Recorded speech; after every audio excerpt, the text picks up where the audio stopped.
राज्याचे उपमुख्यमंत्री देवेंद्र फडणवीस यांच्या पत्नी अमृता फडणवीस यांच्यावर झालेल्या कथित टीकेमुळे राज्यातील राजकीय वातावरण चांगलंच तापलंय। गायिका अंजली भारती यांनी एका कार्यक्रमादरम्यान मंचावरून नाव न घेता केलेल्या वादग्रस्त विधानामुळे हा वाद उफाळून आला असून या वक्तव्यावर विविध स्तरातून तीव्र प्रतिक्रिया उमटू लागल्या आहेत। विशेषतः महिलांविषयी केलेल्या कथित अपमानास्पद उल्लेखामुळे या प्रकरणाला सामाजिक आणि राजकीय स्वरूप प्राप्त झालंय।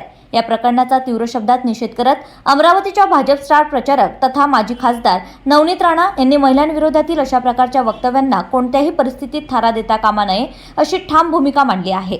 सार्वजनिक मंचावरून जबाबदार व्यक्तींनी बोलताना भान ठेवलं पाहिजे, महिलांचा सन्मान राखला गेला पाहिजे असं स्पष्ट मत नवनीत राणा यांनी व्यक्त केलंय।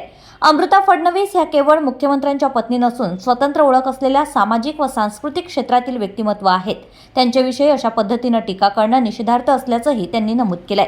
या वादानंतर राजकीय वर्तुळात आरोप प्रत्यारोप सुरू झाले असून सत्ताधारी आणि विरोधक आमनेसामने आले आहेत। महिलांच्या सन्मानाचा मुद्दा पुन्हा एकदा ऐरणीवर आला असून अभिव्यक्ती स्वातंत्र्याच्या नावाखाली महिलांविषयी अपमानास्पद वक्तव्य केली जात असल्याचा आरोप केला जातोय। या प्रकरणावर राज्यभरातून प्रतिक्रिया येत असून पुढील काही दिवसात हा वाद अधिक तीव्र होण्याची शक्यता वर्तवली जात आहे।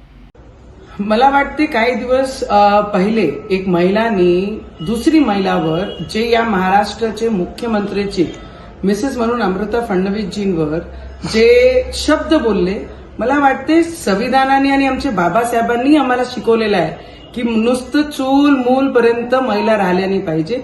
त्यांची जे टॅलेंट आहे ते बाहेर येऊन आपण केलं पाहिजे। तर अमृता फडणवीसजी ज्या पद्धतीने आपला टॅलेंट, आपली गायकी या पद्धतीने बाहेर येऊन करतात आहे, तर त्यांना पूर्ण फ्रीडम आहे आमच्या बाबासाहेबांनी दिलेला आहे। तर मला वाटते एक महिलाकडनं दुसरी महिलांसाठी या पद्धतीने शब्द येणं हा ऍक्च्युअली खूप निंदनीय आहे आणि याचा निषेध मी सुद्धा करते आणि या महाराष्ट्रामध्ये राहणारी प्रत्येक महिला सुद्धा या शब्दाला, कारण टीव्ही जर ते शब्द दाखवू शकत नाहीये तर ती महिलांनी दुसरी महिलाचा अपमान कशा केलाय ते स्पष्ट दिसत आहे। तर मला वाटते या सगळी महिला या महाराष्ट्रामध्ये नाही पूर्ण देशामध्ये जे बाबासाहेबांना मानतात, बाबासाहेबांच्या विचाराला मानतात, ते सगळे या शब्दाचा निषेध करण आणि या गोष्टीचं माझे अमरावतीचे सगळे महिला सुद्धा निषेध करतील।